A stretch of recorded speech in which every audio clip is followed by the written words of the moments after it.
All right, we are late yet. Once again, I am excited to have you back here on the Politically Correcting podcast. Look at that. Oh, make sure I don't have any armpit stains. Oh my God, that would have been embarrassing. Good thing that's starched.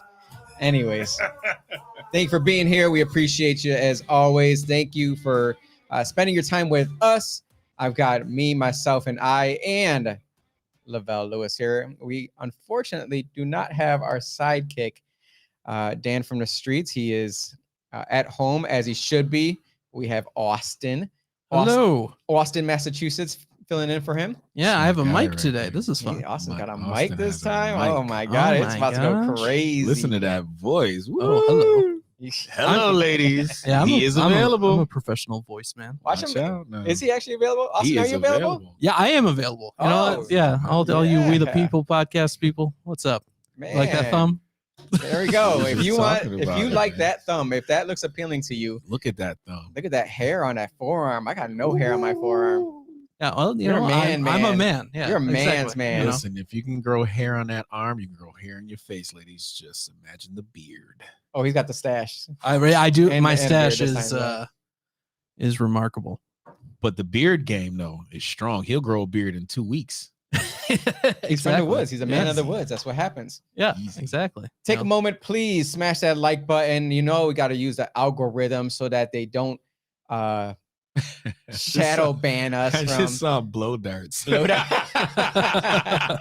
Oh, that's an inside one. I love that. Thank you, Ooh, Sean that's Michael. what's That's up, fantastic. Sean. Been Uh, watching. Make sure you follow We the People Podcast Network on Facebook as well as on YouTube, however you want to see this. But this podcast is all about having conversations with friends, amongst friends, with a drink in your hand. So cheers. Cheers to all the friends out there having Yo. conversations with us. To let you know, sorry, guys, you're not on the screen quite yet. We're going to introduce you, though, in a minute. You're going to get to you, brother. Mhm. You're going to get to you. All right. I got a question for Lavelle because everybody loves, As I spill. man. As I spill on myself. That's all right. Last time I spoke right on the microphone, I was like wiping it for the whole hour. Question for you, Lavelle, because What's up? I love getting hyped up. When is it okay to judge someone or be biased towards them or against them, good or bad, based on skin color? Oh, shoot. The answer is never. No. See, don't Well, answer there's a for me, right? Surprising Okay, amount of answer. thinking on this one. No, right. I'm thinking, right? I'm thinking. I was not expecting a thinking. No, because I was no, saying, here's really the- coming out with messing a my whole trick thing up. question. It depends, right? It really depends, right? Okay, go right? ahead, continue. You know, if you have friends who are comfortable with who they are within their own skin, right? You can, you know, jokingly, Yeah, but You you're know not what I mean? judging them, though. right? No, I'm just saying, like, there's certain circumstances where you're just doing it in a joking way, but in just, you know, We're not including that. no. Oh, We're okay. saying as a country, Oh, so as a no, Yes. of course, because it's- we're world. yeah. Actually, we're worldwide here. So as a world, when is it okay as people from another country to judge someone based on the color of their skin, or be biased towards or against them? It only happens in communist countries, right? Well, I feel as though a lot of the legislation that I've been seeing lately has been biased towards people based on the skin color strictly. And I have a problem with that. Well, you should. I have a problem with that You should. because I mean we had a history with that, you know, where we were based on skin color, and it seems like we just like did a whole, is it 180? 180 or 360? Reverse. 180. Yeah, 180 Mm-hmm. into So 180 would be where we the were. opposite. yeah, 360 would come back 360. around. Come no, we're back back. It's a around. circle. Yeah, that's 360. Circle. Yeah, 360. We're doing a 360. But who's like the legit like the 360 would be, where's the beginning? Was it The beginning would be like I wouldn't say slavery. No, because Segregation. Jim Crow segregations? laws. Oh, where that went okay. Yeah, so you're based on skin color, but in a negative way. In this day and age, we're basing people on a skin color, but in a positive way. We want to give out money to people of color. We want to give them opportunities over Yeah. other people who may not have the same amount of melanin. Because we just skin. can't do shit without that, right? we're just incapable of. Well, it just seems like that. And whenever someone brings up diversity and they bring it up on like a Zoom meeting, I'm like, oh, hold on. When we talk about diversity, we talk about diversity of thought. We're talking diversity of skin color. Yeah. And they never have anything to say. Never. I get into so many arguments with my peers, There are no peers to you. Oh, there are no peers.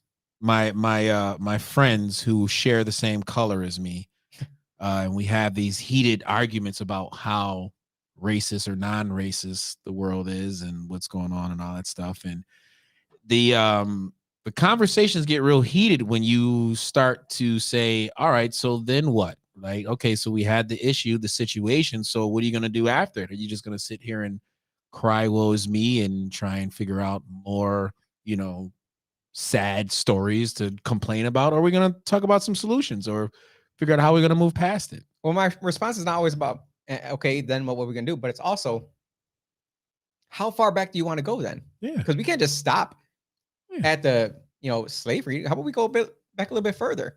Can't we now, go after the Romans? Shouldn't we blame the Romans? Should we now tax the Romans for everything that they did? Should we tax the Gentiles? Those who were always against the Jewish people, should we go after them?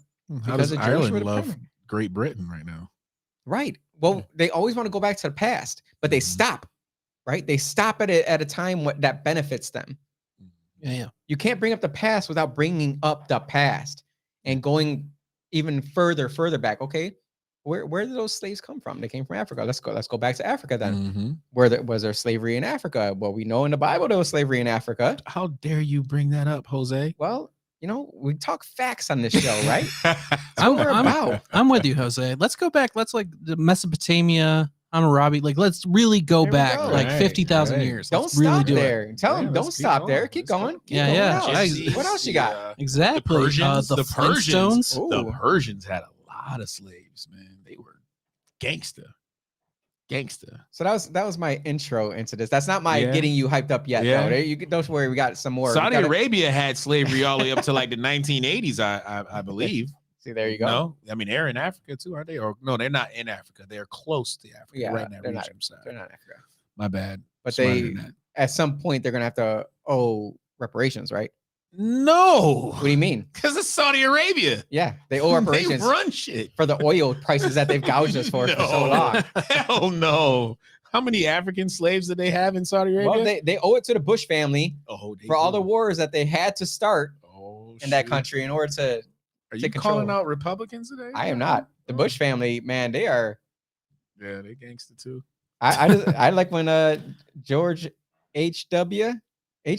Which one's the young one? H.W. right? No, that's W. That's the W is the young one. W is the young. And then H.W. was the one term. Is the one. Herbert is the going. Read my lips. He sent me a letter. He sent me a signed letter when I was younger. Him and his wife signed a picture of them two with a horse. Herbert and Barbara? Yeah. That was my favorite president back then. Let's not talk about that anymore because, I got a D next to my name now. People freaking hang me for that. Yeah, you good, man. Yeah, don't worry. I don't care. The good fight, man. I don't care. You got to be the Trojan horse. That's right. Oh, my God. Let's bring up the local news media here and talk about some stuff that's been going around the area here. Causewave poll. Causewave is like a nonprofit that kind of does polling around our area. Rochester media still lags in trust with non-white consumers. I would love to see the numbers of the white consumers or have they ever had trust? What is it? I love when they do these polls and then they don't actually compare it to anything in history. What? Like, have they ever had the trust of them? So how? Okay, this it's is a poll. The thumb speaking. Yes. I'm speaking behind the computer. Who did they poll? Right. I love the polls. Like they're so skewed. They never tell you who they polled, what age group, how they polled them. You could just create a poll, right? And just say you create some numbers. Who's going to be able to check and see if you actually had the numbers correct? Nobody. So the people said that the media doesn't trust white consumers. Is that what or non-white consumers? No, is that the what non-white consumers don't trust the media. Oh, okay. So Sorry, people I like got that me and backwards. Jose, It's a poorly written So headline. people see, you know, when we see Black Lives Matter, you know, articles going up and they're, you know, destroying the neighborhoods, we're like, I don't think they're really destroying. I don't know about that information. That might be a little biased. yeah, but how? I mean, hasn't that not been there the entire time? I'm like, that's what I want to see. Number one is, have they ever had the trust I think with they do now. non-white consumers? I think nowadays, you know, a lot of minorities they trust the media because they're literally so? the one, yeah, because they're the ones that's following behind all the information that's going on. They weren't falling behind the vaccines. Well, I mean, just go back to when you know, all this racial stuff and Donald Trump is bad. Don Lemon had the ears of everybody. You see the ears and CNN. eyes of You see the everybody. CNN numbers have dipped so low. They don't have a single show that has 1 million viewers. Yeah. Not a Trump single is one. gone. There's no more Donald. Well, There's no that's more. what happens. That's what happens. So we'll go on to the next one. Festive for big stores and wealthy. This is what happened during the coronavirus as well. The title of this article, I keep forgetting that some people listen to the podcast only, so we can't just let these things go here. It could be a very festive season for big stores and the wealthy.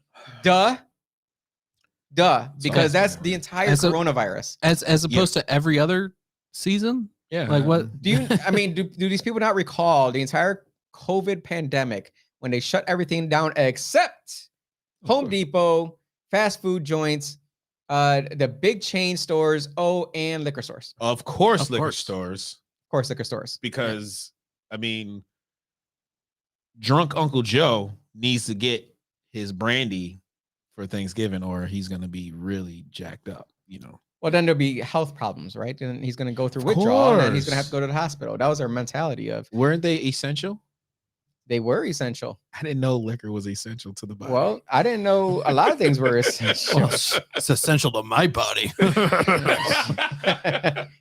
There's fast food joints. So the entire pandemic, when you can go through and they would give you like the pan to put your card on, and then they would like give you the bag that they put the entire thing together with their hands and then put it onto the tray. Like the Tupperware bin or like like oh my god, man. Listen, every bite of that Big Mac during the pandemic moved you closer and closer to COVID. Like each bite, like you're literally heart disease and cholesterol, high cholesterol, and all those name cardiovascular disease. I don't know what you're talking about. I eat Big Macs all the time, and I feel fine. You feel amazing. I feel the prime of my life. I don't know what you're talking about. So we're gonna see it again with the inflation. They're gonna increase the prices. They're gonna keep the prices high. It's not gonna go back down. They're not gonna charge, $19 for a 10-pack of wings, at the restaurant, and then say, oh, well, the prices went back down, so we're gonna charge you less now. No, they ain't gonna do that. Speaking of wings, I just paid $18 for a 10-piece and fries. Jeez. Well, you got fries. Oh yeah, wow. The fries. Talk about a value. Worth How much was the fries though? Were they seasoned? Nah, they were. Oh, come on. They weren't even like a garlic herb fry. Yo, come on, just throw a little seasoning salt on I got charged $1 extra for adding garlic parm with Cajun dry rub. I'm like, damn. Oh man. Right. Those sound like good wings though. Well, so then or were those you the weren't fries? you weren't really shaken then at that price point, because no, but still like $18 for 10-piece. That's like $3 a wing. Well, you can't really cry about it, which leads us to the next story. MD who said he won't cry at funeral for the selfish unvaxxed suddenly dies 2 weeks after his third jab, his booster. He got his booster shot. But wait, what about like the other unvaxxed? Is it just the selfish ones? Just the selfish ones, right? Yeah. Okay. Well, let's be very specific here. I don't know why. Like both, he needs both of those. Right. I'm not quite sure where I land. Am I just unvaxxed or am I selfish and vaxxed? Right. I think you're just both. Oh. You know what? I am everything that you say I am. If I wasn't, then why would I say I am? Well, I'm rubber and you're glue. You're both according to who's ever trying to judge you. Well, at this point, we don't even need the vaccine anymore because this goes to the Pfizer Mectin that we're about to purchase. The government is about to purchase $10 million doses, 10 million doses of a new Pfizer antiviral pill. Yo, how many times does this shit just change, man? It changes every single time. 10 million. Look, this costs, I'm sorry, and they broke it down in the article as well. It's going to cost $500 for a dose of this pill. So the title says Biden administration to buy Pfizer antiviral pills for 10 million people, hoping to transform the pandemic. So they were able to create a pill that was able to beat COVID in a lot of their trials, do the trials, follow up, provide the evidence, and get it into the president's hands in what, 18 months? Yep. Yes. And yet the trials for ivermectin is still ongoing, and they have no conclusion of whether or not it's good enough for you. And it's a $30 per dose for ivermectin. Not saying ivermectin works.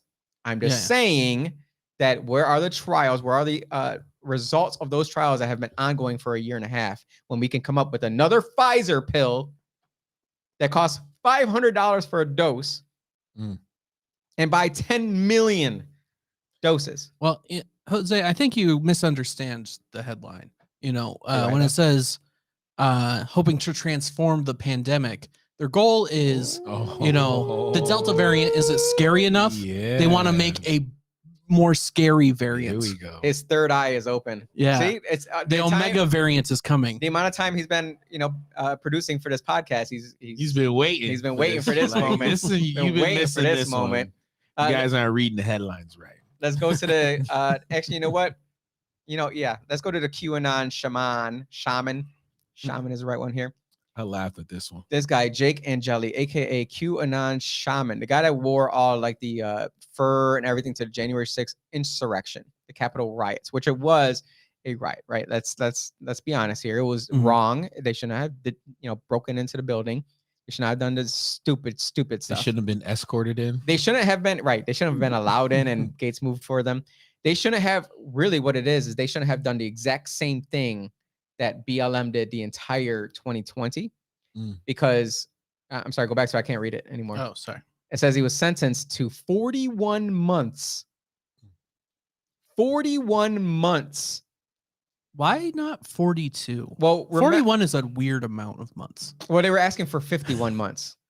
That's not better. That's right. Well, I think that they have a certain limit that they can go to, and they're going to make an example of this. But as you recall, in Rochester, when we had the riots, those people, they had a whole thing behind them saying you got to let them go because they were just expressing themselves, expressing their anger. And so city council wrote a letter to the police department saying let them go. Missing one signature. Who gave those city council members that idea to do that? Like, who was the first one to say this is what we should do? I'm sure you can think of the name. The same person that said you were. Oh, my homie? Yeah, your homie. So where did she get this? They. Oh, I have no idea. I'm just gonna put they in there. I have no idea. Yeah, I would like to ask if she's like, I don't know, maybe some sort of Russian spy or something. I mean, she kind of fits the mold of it. Maybe, but still, this is messed up. While we had people who were doing the riots and still rioting all throughout our country, still rioting all throughout the country, and they're waiting to riot at that Rittenhouse too. Yeah, right. And in New York City, they're threatening to riot. Yo, the Rittenhouse thing, right? This is my thing with the Rittenhouse situation. This is the one time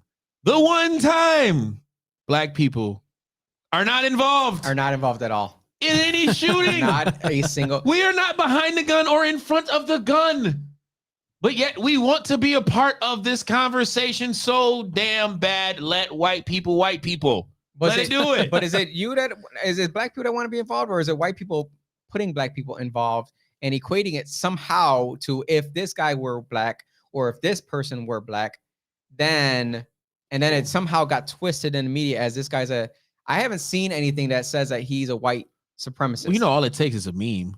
All it takes is a meme to go through social media. I've seen random things, and I'm like, I don't know anything about that. I don't know what that hand signal means, to be honest. I don't. Is that a white power signal. I don't know, but I still think it's messed up. It's messed up. All of it's messed up. This is a very embarrassing situation for African Americans to get behind the other side of the argument, right? Like this has everything to do with your own constitutional right to bear arms and protect yourself if someone is trying to harm you, especially if someone is a former pedophile, felon, etc.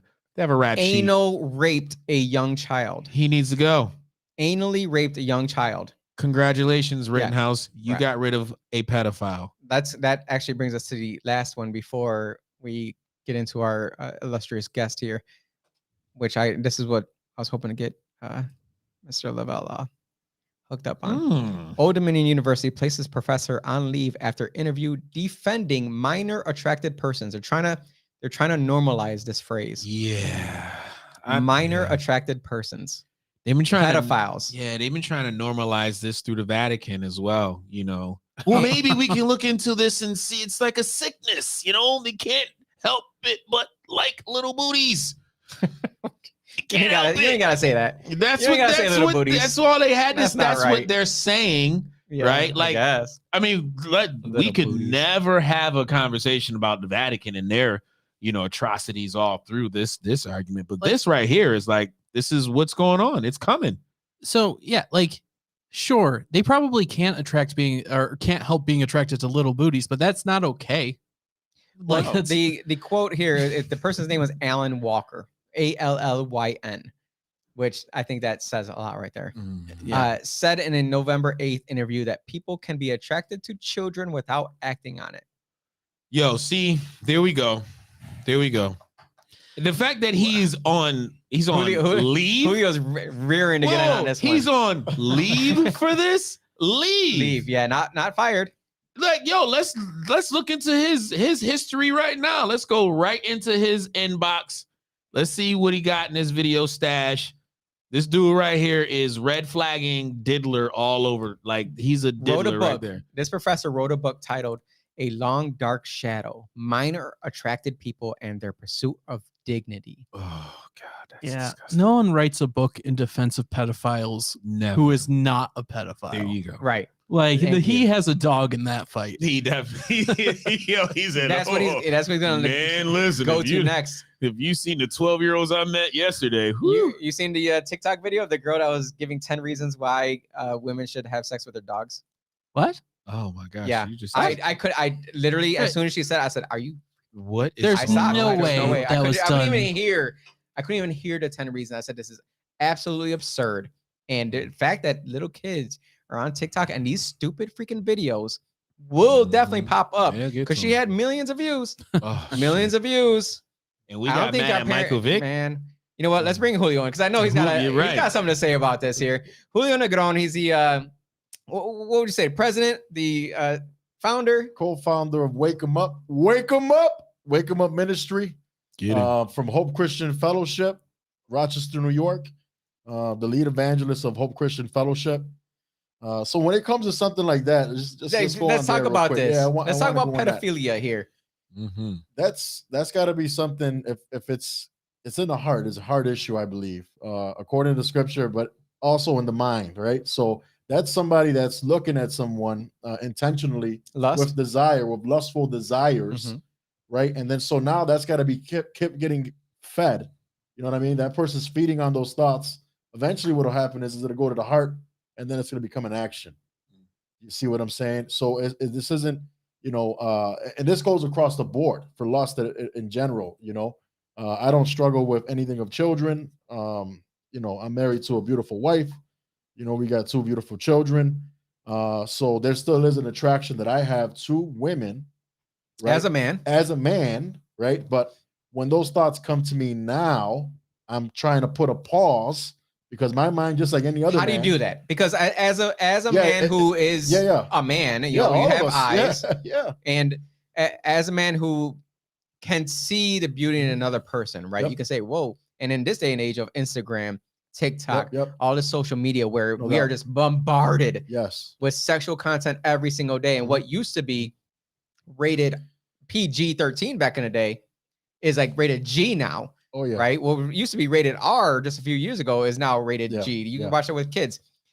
For me personally, how do you stop that? How do you stop those thoughts as a Christian man, as a minister? How do you stop those thoughts? Because there's actually a lot of steps that I had to take. So I was introduced to pornography at 9 years old, around that age.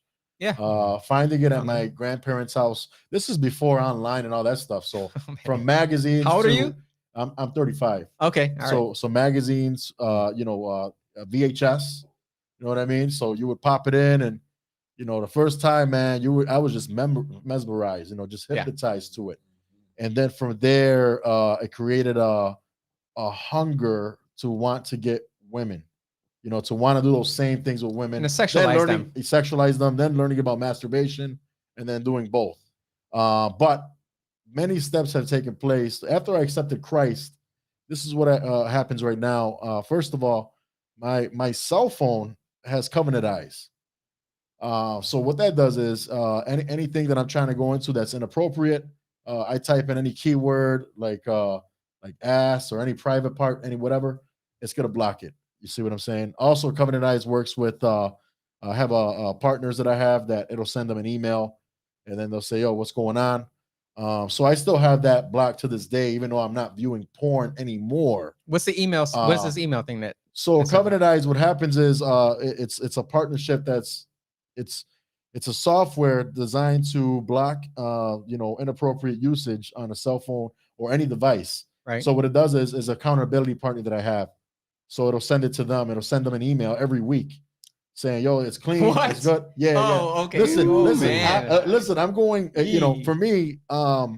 So again, you're asking. So that's the first. That's the thing that I do. Another thing I do is when it comes to TikTok, when it comes to Instagram, I'm really not on. Good. You shouldn't. I mean, it's just too easy. Yeah. My wife was like, "Yo," she went out. She's like, "Look, it's just too easy." It really is. She said, "Even for what I'm doing in ministry and stuff, don't do it right now." Well, they glossed over the fact that Facebook had how many groups that were associated with child pornography? It was like a ridiculous amount of people in groups who were sex slaving. Yeah. And this hardly made the news. Hardly. Amongst all this. So going on social media and seeing this type of material is so I'm stopping with the internet usage. I'm stopping with when something inappropriate comes up on social media. I get a look, be like, "Yo," like I said, like any man, right? Then I'm exiting out or trying to take it out. And that, for when it comes to Facebook, that helps. It's been a practice of me when I look at a woman that I find attractive, I'm actually practicing looking away. So my thought process is, "Yo, I belong to God. This whole thing that Jesus died for my sin is personal. It's real. And I also have a wife." And then now I'm looking, and then I'm like, ugh. Then you look at Austin. Looking away, you know what I'm saying? And listen, it gets worse. That takes practice. It's not easy, And for me, what I like to do is I like to have these difficult conversations, especially with guys at church, because just to say we're not going to do it, just to say that we're not gonna, just don't do it and that's it. That's not enough. Right. We got to go over the thought process, the steps to take, how to avoid these things. Because the other thing is, I already thought about what happens if I did get another woman that's the most amazing and beautiful woman, and I sleep with her, right? Then what? Even if you do it for 3 hours, which average sex 3 hours, God dang. I'm glad you said it. Average is 20, 25 minutes. But the seconds? Thing is, did you say seconds? No, 3 hours. Minutes. I guess I'm still young. I'm in my 30s. Good for you, man. So my point is this, though. Even if you did that, right? In my position, I have a lot to lose. Right. It's not worth it. As a matter of fact, a lot of us have a lot to lose. Yeah. Whether you have faith in God or not, no woman who is married to someone wants to be cheated on. So the majority don't. It depends who you both, get to, though. and that's a whole nother thing. I would say now, today with social media, it's a challenge for both men and women, right? Because the images that are put out there on social media, it really has this cause and effect on how we actually view each other, right? So I think I do believe that a relationship does have a spiritual element towards it, right? So, you do need that yin and the yang, that other half, that, significant other to kind of prosper and do God's work. So let me ask you this, as far as the, the other side of social media and the effect on actually establishing a relationship. Do you think social media also causes a problem of unrealistic expectations for women and men? No doubt. Yeah, of course. For example, when say viewing porn, it's real easy. I mean, you look at that, you got guys sleeping with different women all the time. Okay, it's unrealistic. Dan Bilzerian. Do you know who that guy is? He's No. he's the Instagram king, right? Yeah, all he does is he pays for these models to go on these trips with him, and he takes ludicrous pictures with them, right?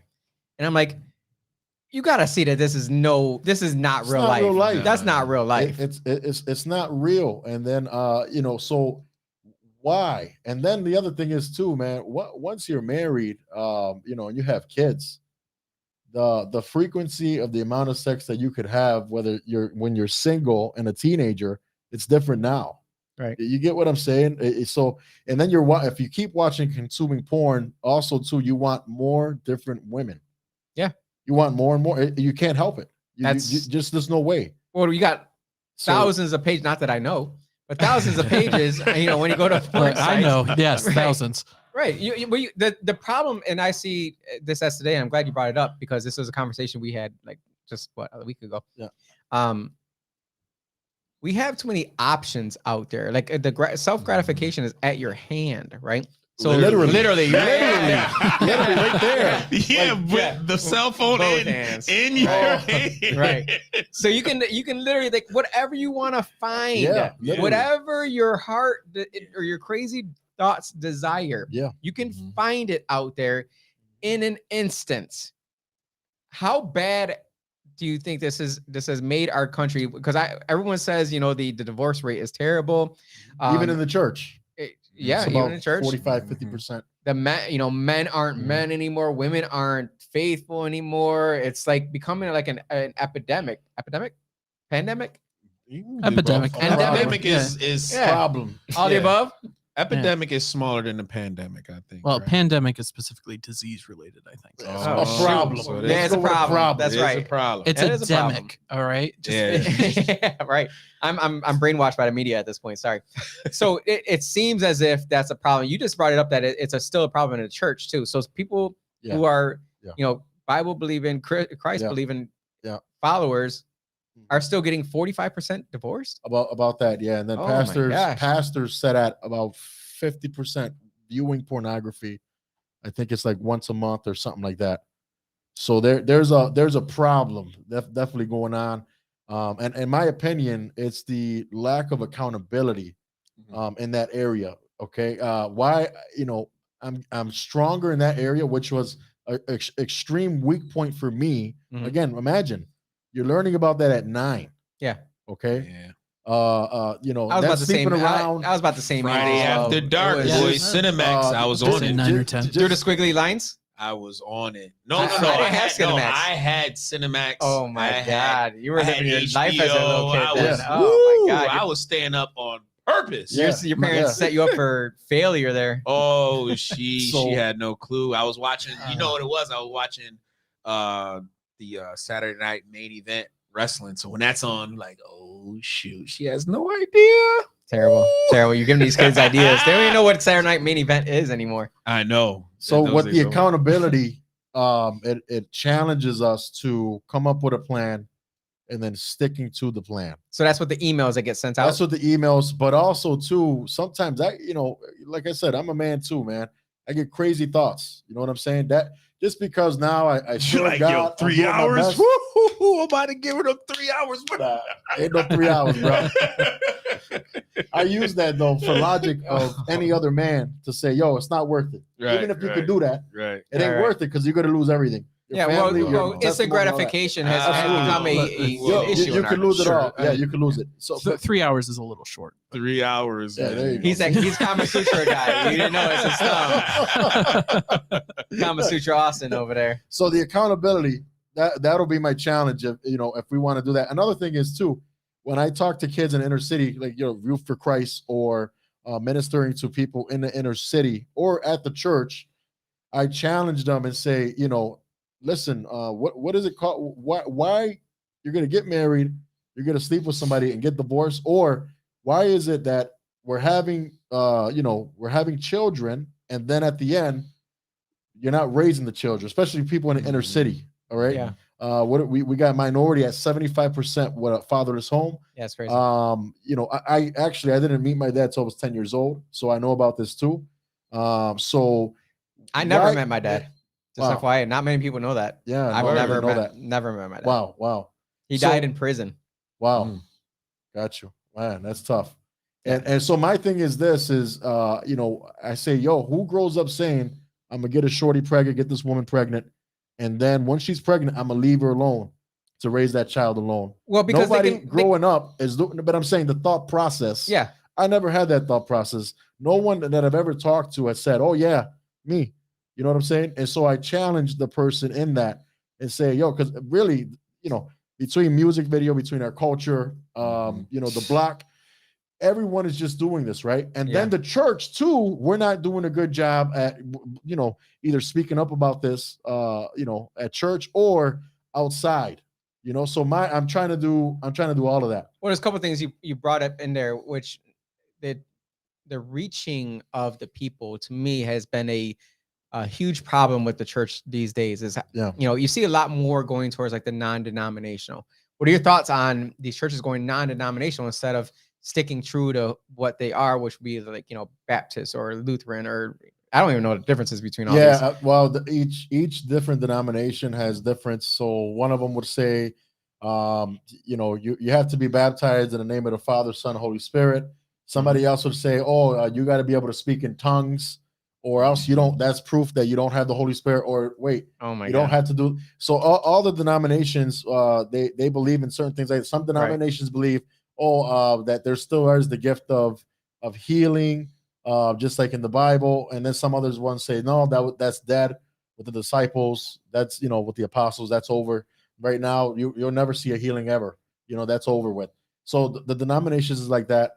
Non-denominational, which our church is considered non-denominational, full gospel. What we try to do is believe the entirety of the Bible, of the Gospels, meaning that God of the gospel. Okay, you said entirety of the Bible. You said entirety of the Gospels. Those are two different things.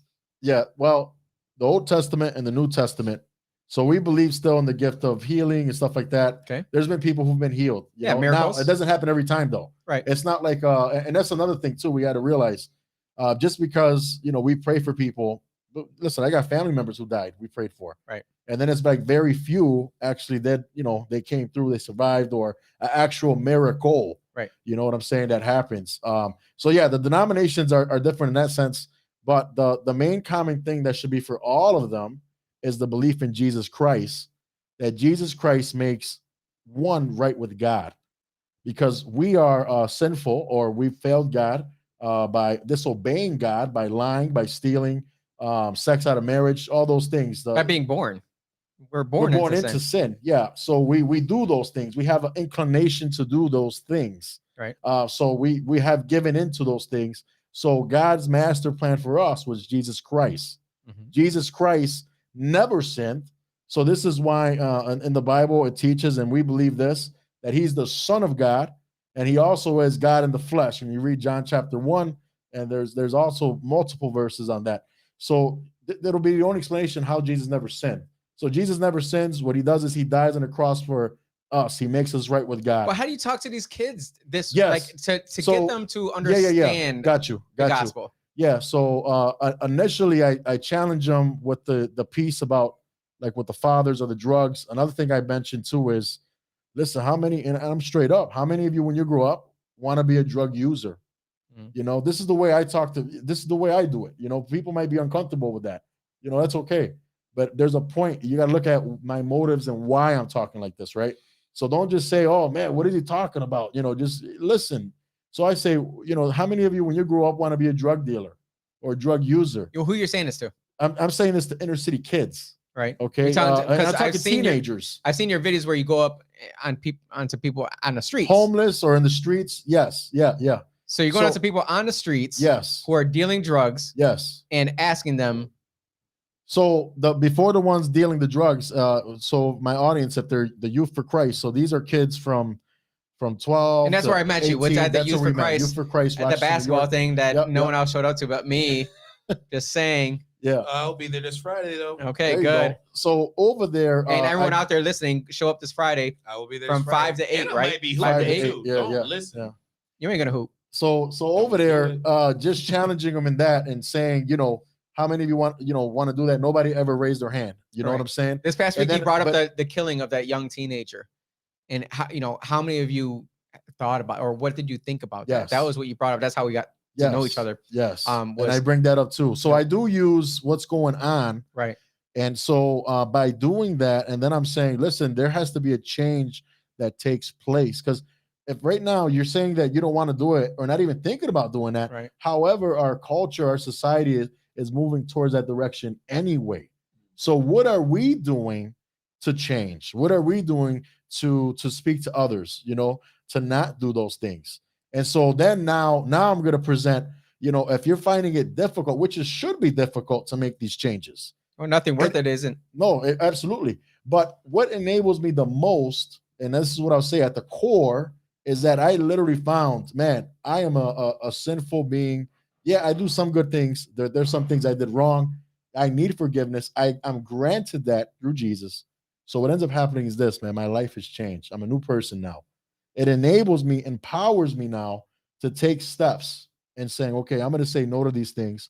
I'm going to get away from certain things that I shouldn't be doing or watching. And you know what? Not only that, I'm going to go out and reach to our community. And this is the thing. This is the thing you don't see on the news. So the news is very biased, very one-sided. What? The other thing that, like we all know, the thing is that there are people, there's a few, and not as many, anybody that goes to church or believes in Christ Jesus, we got to rise up and reach the lost. But there's a few of us who actually, like you just said, I'll go to the homeless. We'll speak to the homeless. We'll speak to the people selling drugs, dealing drugs, drug users, Clinton Avenue. And so we'll go and speak and have dialogue, with these people. You know what I mean? And I wish I had more time. And so we met about that, Lord willing, next year. I want to get more time to do those things because I feel like right now I do a full-time job. I do have a wife and children. I do serve at the church and stuff like that. And so it's like I'm balancing all these elements, all these things. And so I don't want to be lopsided to one over the other, especially too, not neglecting my family. How do you what do you think the main hurdle or obstacle it is to kind of make, being a man or a father of faith and raising a family like a dope thing to do? Like I just like you said, 75% of these households are fatherless. Yeah. How do you what do you think is the way?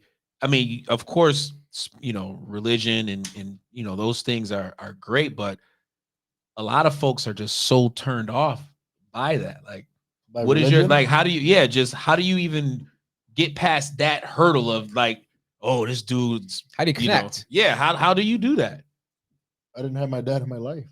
I did it. You know what I'm saying? I know. But they might look at your life and say, I don't want that life. Right. So what do you say to that type of kid? Where it's like, I don't want that. Your life seems boring. Let's say you're stuck at home with one girl. I got 3 girls over here. I can call them whenever I want. Like, how do you talk to those kids? Because these kids nowadays are crazy, right? Gangster, they crazy. Yeah. So believe it or not, usually about 90% of the conversations I hold, I do not get that kind of pushback.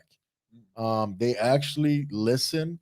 I actually listen to them on what happened in their life. There's not that kind of pushback. Now, somebody who's gonna push me like that, give me that kind of pushback, I'll tell them straight up, man. Listen, man, your life your way, absolutely. But then what about when you have these kids? Okay, what is the drugs and what does the all these things do for you. Or the STDs, You know what I'm saying? I The can't STD, imagine. all those things, right? What is all the having all the drugs, having all the money? Jesus says, listen, what is it worth to gain the world and then in the land you lose your soul?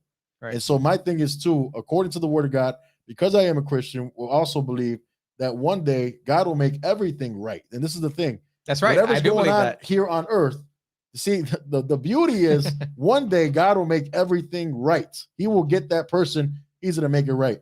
He got Hitler. He making it right. You know what I'm saying? Every person, everything's going to be made right. The problem is he's going to get everything right with us too. And this is the problem, man. And I'll tell him, listen, you can do life your way, but at the end you lose your soul. What that means is this: one day you're going to stand before God. He will judge you. When he judges you, he's going to judge how many times you lied, how many times you stole, how many times you did all these things. I believe God judges independent deeds according to the scriptures. So then what ends up happening is this: just like me, we're going to be guilty, everyone. So this is why, and then going to hell. See, but the beauty is God loved us so much, he sent his only son, Jesus. This is why, and explaining this in a way that people can understand has been the most fulfilling thing, because a lot of people too are confused. A lot of people too believe all kind of things. A lot of people too been church hurt.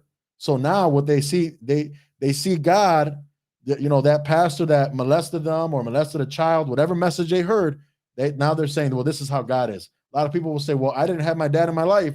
Then God, how's God my dad? That means he's not there either. So we put all these things together, which that's part of being human. That's what we all do. But eventually it's saying, man, I have a relationship with God.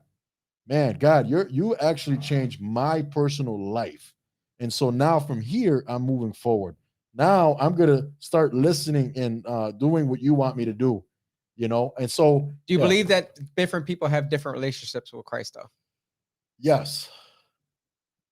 So what do you mean by that? So in my opinion, there's people out there who are really good people, yet don't go to church ever, right? They're amazing people. They'll give you the shirt off their freaking shoulders, right? But they just won't go to church. They refuse to go to church. There's people out there that in the Bible it says that that God hardened the heart of Pharaoh, right? Because he hardened his heart first. And that's on there too. Well, so the Pharaoh's heart needed to be hardened in order to go through the 7 plagues, right? I think you went through 10. 10 plagues? Yeah. Am I undercutting how many plagues there were? It's all right. I just know leprosy is one. Yeah, right. I know there's up there. That's the only one. There's locusts in there somewhere. But also frogs, darkness. Yeah, go ahead. Jesus needed Judas, right? This is my favorite part of the entire crucifixion, is that Jesus needed Judas to do what he did. So why wouldn't we thank Judas for doing what he did instead of vilifying him? Because if there wasn't a Judas, there would be no crucifixion, or he would have used somebody else, right? Either way, it was going to happen. Right, he would have used somebody else. So we're vilifying somebody that was used by Christ to bring about his own will. So when do we say this person is leading the wrong life, but yet what if they're on the path for what God had needed them to do in order to help somebody else out? Yeah. So listen, man, there's been people who've helped me that are believing something else, or actually another thing that you won't see, we actually give out haircuts to the homeless. We were doing that like once a month. And so believe it or not, non-believing barbers were coming out with me. And the Christians, not for nothing, and I didn't ask many, to their defense, but they were too busy, stuff going on. But non-believers were coming with me. And this is what I said. I said, listen, I just want you to understand, I'm a born again Christian. What this means is I believe that God has forgiven me because of Jesus Christ dying for me on the cross. I would work with you, but the motives why I'm going out there is because of this. Yeah, I want to bless people with haircuts. I want to give out food. I want to get to know the people, stuff like that. But that's the message I'm bringing. Is that a problem? They said no. So we worked together. We went out there. So they're doing a good deed. But the thing is, by us trying to live good enough to be right with God, that can never happen. Not for me or anyone. Right. So yes, I would accept their help, and their help is great, but that's not going to say, okay, okay, I'm going to dodge the whole Jesus piece. I don't need Jesus. No. Jesus is essential. He's crucial to make us right with God. You see what I'm saying? So there's a distinction between the two. Yeah, someone else that's a non-believer, you don't go to church. Again, in our own eyes, when I wasn't serving God, I wasn't as bad. All of us, you say, I'm not as bad as the rapist. I'm not as bad as the murderer. I'm not. There's always someone else that you could say you're not as bad as them. Right. According to the Bible, though, Jesus also said God judges our intentions inside of our hearts. And he also says that not one sin is worse than the other. Yeah. So now all those things together now, okay, what it's doing is showing us we all need help. We all need forgiveness. Austin, especially. We all do. Austin hasn't jumped on the mic. I think he's waiting for something. I don't know what he's waiting for. Yeah, No, you know what? I'll say this. I'm an atheist. Just a heads up. Yeah. He's our residential heathen. Yes, I suppose so. Okay. I got some questions for you then. And then, by all means, I love discussing things, but I don't have too much of an issue with most of the things you've said, because I think like you help the homeless, and you do it through the lens of church and Jesus. The homeless are getting helped. That's good. And if religion is your reason to do good things, I'm not going to take that away from you. I'm not in any way gonna fight you on that. I think the reason I do good things, or which honestly I don't do as much to help the community as you do. Then again, I live in the suburbs where the homeless problem is not. Well, there could be a way you could help me, though. We'll talk about that. You got sucked in. You got sucked into that one, Austin. Way to go. Change one atheist at a time. No, definitely not. There is no way you will convert me. But would it be me? It would be God. He's calling him. He's calling his homie on you. To me, God is not real. Okay. So then I believe that. Based on what facts? Is it the story? Based on what facts is he real? Like, if we're going to start saying based on what facts, God does not make sense in the universe as I see it. So there was a Big Bang, right? There's evidence for that. Yeah. Right. So if there was a Big Bang, then why is it so hard to believe that God spoke and the universe was created? Why would I think that? Well, what? I think the Adam and Eve story is a hard one. You just added something. Yeah. The Adam and Eve story is definitely a hard so one. you. I think that one is harder than this. You just added an element to it that right, but you're why saying would something I was think created something was created out of nothing. Yes. Well, Right. not necessarily. No. An entire universe was created out of energy.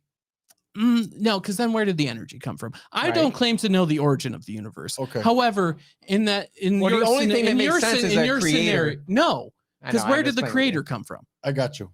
Right. So what you claim? Sorry, one second. Let me just finish my thing. I will let you speak. Get him on. Get him, Kanye. Let's go. Get him, Kanye. As far as that goes, like why does a creator make more sense? Where did he come from? It's a good What question. Who created the creator? Yeah. It's a Like good question. why is it more easy to believe that this creator existed forever, but you can't accept that just all matter or energy existed forever? Time is impossible to comprehend. Yeah. By the way, time, like Especially on the level of God. on the level of the universe. Yeah. We'll go with that too. it's all Okay. interchangeable. So check this. Okay. And this is from Frank Turk. He's an amazing, brilliant apologetics guy, meaning defending the faith. So Okay. he goes to college campuses and he does this. But so there's things that with God, right? First of all, the one example is there's nothing that we have one example of that it comes from nothing. Like all the things around us, not that God created the table, the camera, and all that. It took human beings with intelligence to be able to design and create these things. And yeah, if they made machines, then yeah, of course, they're still under it falls under the umbrella of human beings. So there's not one example that we get of something coming from nothing. Also, too, if there was an explosion of a building or anything like that, and it never creates anything. If a tornado or hurricane goes through a junkyard or anywhere, it never creates anything. Okay, so now with God, if he made everything, right?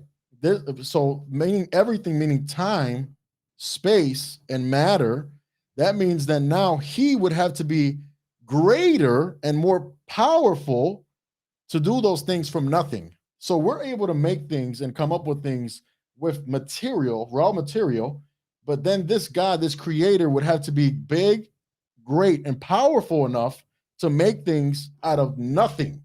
Listen, there's no one like him.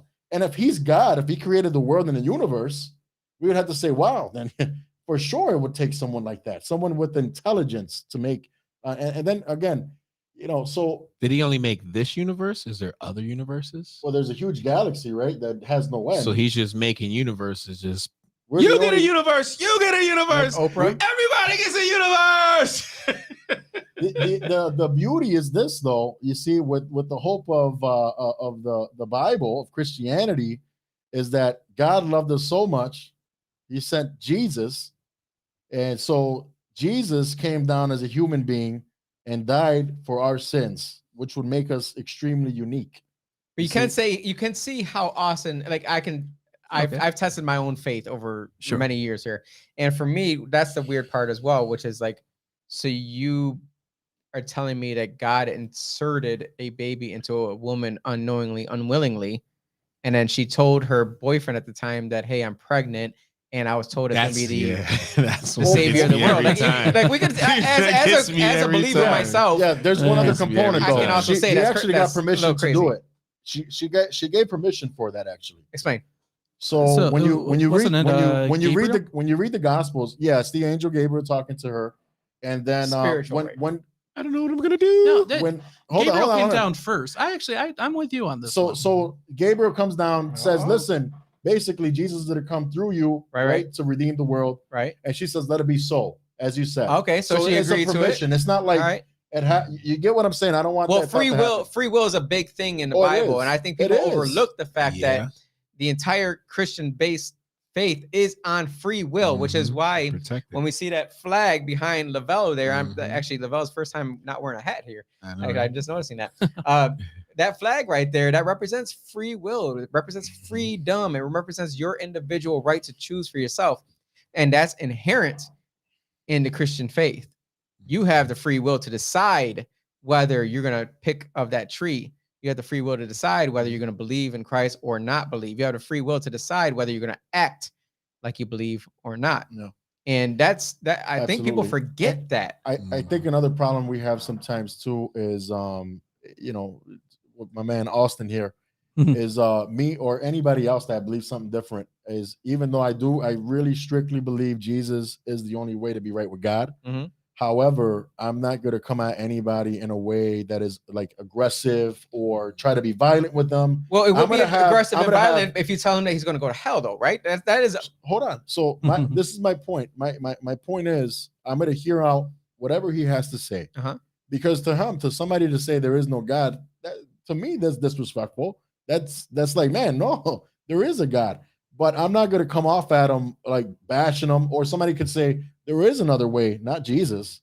You get what I'm saying? So there's all kind of things like that could happen. But my thing is, listen, let's have a conversation on why you believe this. What evidence do you have that supports this?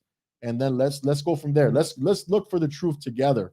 And then let's go from there. I think that's the missing component of what is making you connect with people on the streets, which is really just the conversational piece. Yes, conversation. It's really just about let's talk. Exactly. Let's talk, and then it ends up being, this is why I'm here. This is why I want to talk to you. But I think that when people react to you or connect with you, it's really just because they want to be heard. Yeah. I think these kids out here just want to be heard. They're seeing that you care for them. Right. Truly care. Like you're taking not time because out you're of your getting paid day to do it. You just truly care about that. Because there's people out there that are paid to go talk to that kid. So check it. So I'm a volunteer doing most of what I do. So again, like I said, I do have a full-time job. There's been times where I had to take off of work. I wasn't going to get paid like 2 days a month this year, actually from last year on. I would take off 2 days a month so I could go ahead and spend more time, because that's another thing too. These things take time. You know what I'm saying? And again, I don't want to be off balance, taking away from my family time. I volunteer all the time, brother.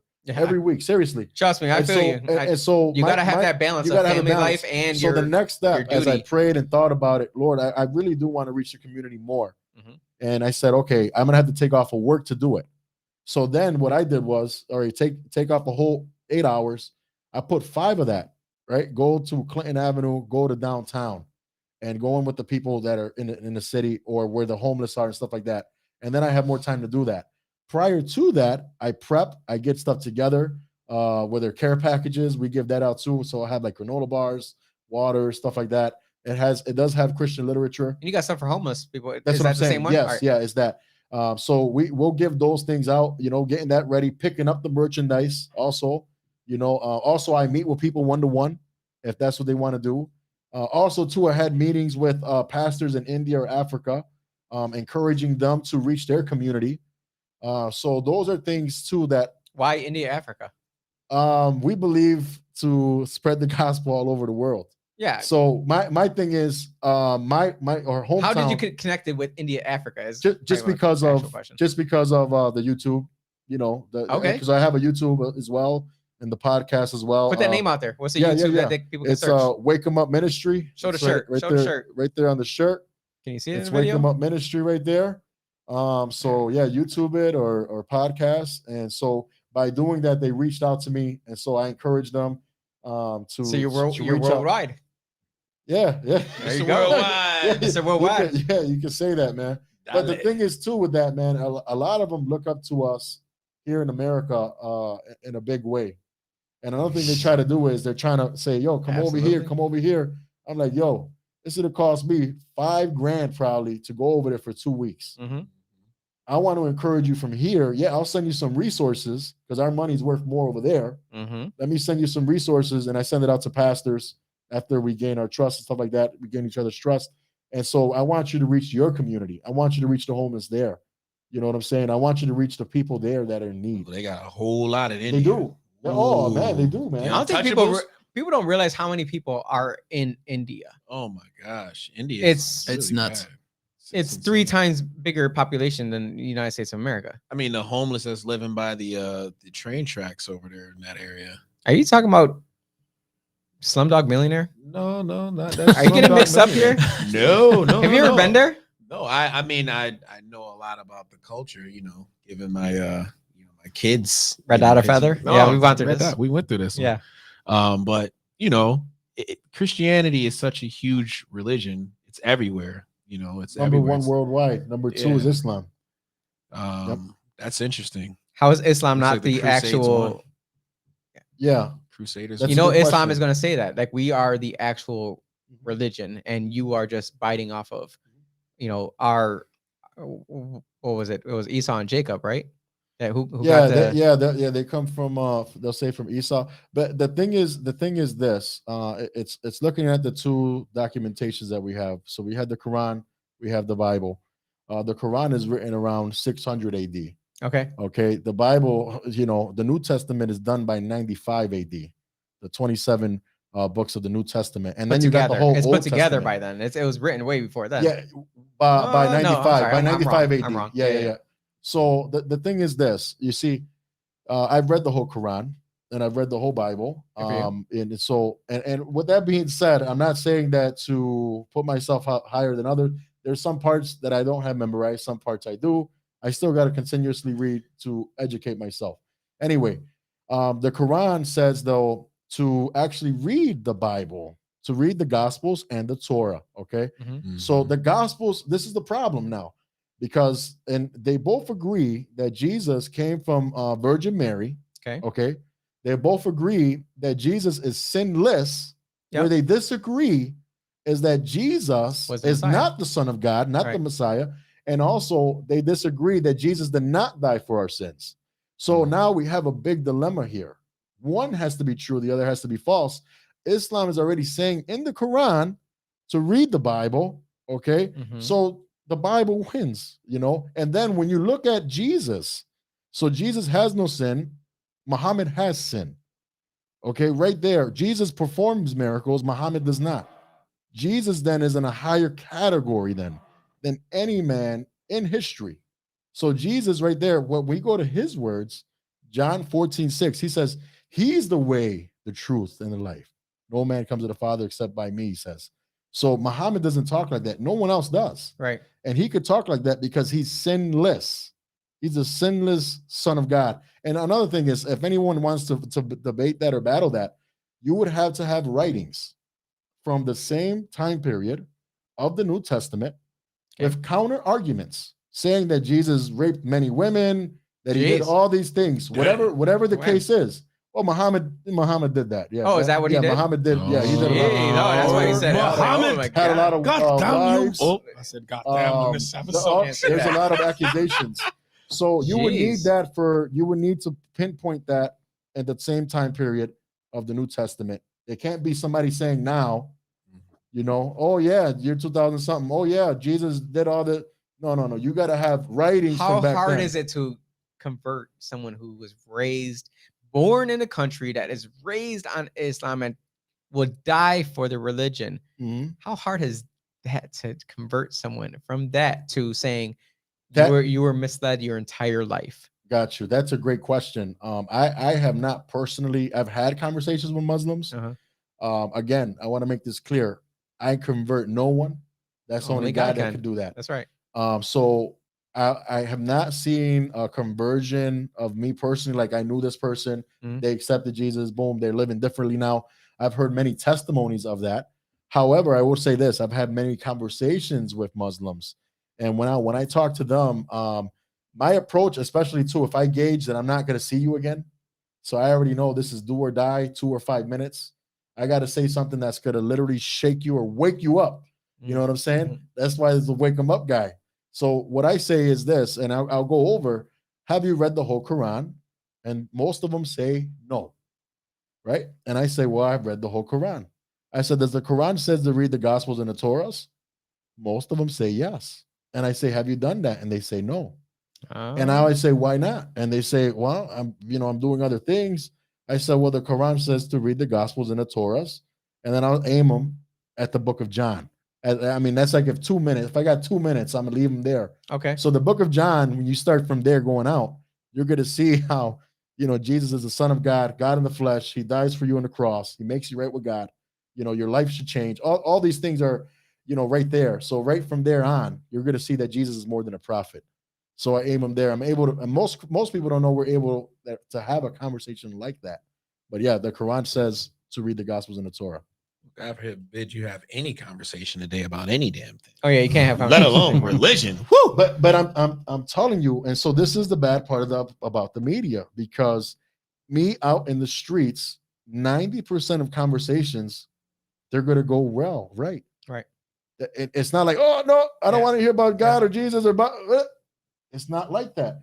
But because we're looking at the media so much, we're believing the media so much. So now it's stopping us from, I'm not going to have these conversations with these people because they're going to think about this. And honestly, for me, that's way in the back burner of my mind. Yeah. For me, I'm coming in, Well, here you had a conversation with Austin. Austin, came out and said that he's atheist, and you're still able to have a conversation with him without, going after each other. You're right. The media displays this world. To be chaotic. Right. That's Satan. Yeah. Well, I don't want to take up too much time here. Our time be flying, man. Right. They need to figure out how we can just do this for we gotta do like 2 hours. No, people get a bit tired of us. They canceled us. Right. I'm surprised that hasn't happened yet. Julio, I appreciate you coming on. I appreciate all your work that you're doing, especially in our city. Personally, congratulations to you and your soul, brother. Yeah. And Austin, do you want to tell them what Austin 3:16 says? I have to say, still an atheist. Still an atheist? I thought you were. And by the way, I have read the Bible. Austin is spitting.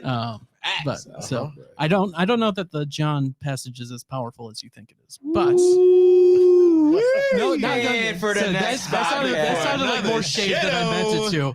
I actually respect how open and honest you are into conversation. That's dope. Yeah.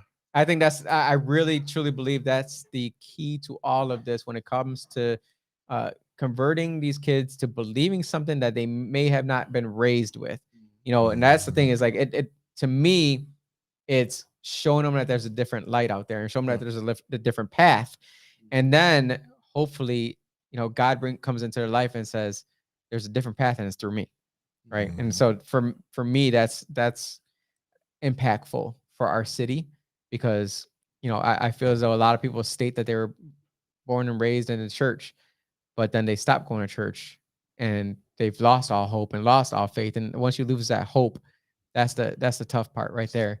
And Austin, I'm gonna kill your freaking animal, your pet here. That bug is the fly. I missed it's it. not a fly. It's a freaking yeah. I keep staring at it. It was flying in my face while you guys were talking. I'm like trying not to swat at it. Johnny B. Fly. Peter, we taking out it? gnats all day. Johnny B. Fly is what you named it. Yeah. Why? What would you name a fly? Marty McFly. That's Marty way better. McFly. That's way better. That's way better. It is. That's Hello, way better. McFly. I'm gonna kill Johnny B. Fly now. Hello. But Johnny B. Good was what he performed in. Yeah. Why? So two things real quick though. First of all, if anyone wants to join what we're doing, as far as reaching out to our community in Rochester, it's easy to sit back and complain. It's easy to say, "Oh, look what's going wrong. Look what's going bad." Oh yeah, I'm just gonna stay in my own little lane. Stay, go to work, go home, go to church, go home, or whatever it is that you do. Let's go out there and do something. Let's work together to reach our community. So again, as long as again, why I'm doing it, this is the core why. I'm telling you straight up, it's because of Jesus, because of God. He changed my life, and this is the reason why I'm going to reach out to the community. If you're okay with that, I'll work with you. There's nothing else. You guys want to reach out to me, any of the YouTube videos, whatever, you send a comment at Wake 'em Up Ministry. We'll talk. But for those of us, Austin, anybody that doesn't believe in God, two questions. The first one is, what is the implication then that we got to think about? If there is no God, then now everything is subjective. Now, yes. Everything, our 4 opinions, and then if you got 1,000 people, they're all going to have different opinions on what's right, what's wrong. Yeah. Morality is relative. Okay. Where to me, we're gonna have to bring this off. They're trying to do another show. In Jesus' name. Right, like Sean said down below. He's like, looks like another. What do you say? Yeah. Another multiple episode. I would love to talk to him. Right. Yeah. Right. Hey, by all means, man, I'm always open to a conversation. That's awesome. See, that's good. And they're feminizing men. Who said they're feminizing men? John Dietz. Yeah. John, you're absolutely right that they are trying to feminize men because they're trying to destroy the 2-parent household. Yes. Do you agree? Their family, time, bro. All right. So they're trying to feminize men into, I don't know what. I don't know. Whatever. Are there any other comments there? Pansies. I know we have other ones in there. Yeah, there's Let's make sure we go through. Lorraine, I hope, Lorraine, you're feeling better. Most people who are rich are liberal. So the taxes. No, I don't agree with that. Most people who are rich are liberal. No, I don't believe that. Lorraine, close, but no cigar. Kevin says you got stamina. You're 3 hours. 3 hours, baby. Right. That still got me going. I'm still on 3 hours. God dang. Right. He said he liked the multiple episode night. Do you understand? I got in trouble that night because I didn't even respond to my wife. Oh, geez. Didn't even respond to. We went from 8 till 11:30. Yeah. We had 2 episodes. We just we finished an episode like around this time frame. Then we started talking. We were talking some more, and we were talking some good talks. And I was like, "Yo, let's get back on and turn everything back on." It was dope. So yeah, while you may have liked that episode night, I was in trouble with my wife that night. Yeah, I had to work again the next morning. That's why she joined the show. Then I got mad at her because I was like, "Babe, were you not watching my episode? Is that why you didn't know what was happening?" Oh, come back! Oh shoot! That didn't really work. It didn't work at all. No, not at all. Not at all. You got 0 minutes. Yeah, you're right.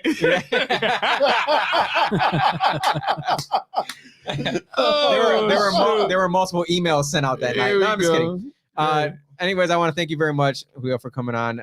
Make sure you go check out Wake 'em Up Ministry. And if you are so inclined to get involved, seriously, there's a lot of talk out there, a whole lot of talk, not a lot of action. And we need to stop the talk and just get behind something. If you believe in something, get behind it. Austin, I appreciate your thumb coming into the, we should have put a mouth on it. Dang, we should have put a mouth at it. Yeah, just like a little flapping, mouth animation. The Jennifer Lopez. Dude, look at that forearm beard he got. His forearm got a beard. Damn straight, man. Your forearm is more manlier than my chest. Get it. That's gonna be cool. goated for life. Yeah. All right. Again, I appreciate you very much, and thank your wife for allowing you to take time away from the family to go and be in the community, because I know how tough that is. Mm. You know, my wife, she knows how tough, how how much I'm involved in different things. So I know how that can put a strain on things. So big shout out to your wife for being the strong backbone. Shout out to Percy. Percy, that's her name, Percy. Percy. Shout out to Percy. I appreciate you. Appreciate all the strong women out there who support their men, who are doing big things, who are actually shutting their mouths and doing the daggone work. HBK is on the podcast. He's Heartbreak Kid. It's the man right there, Shawn Michaels. Oh, it's Shawn Michael. Oh, sorry, wrong guy. Jeez. Oh, jeez. Shawn, I appreciate you coming wrong on. HBK. Awesome. Play that funky music.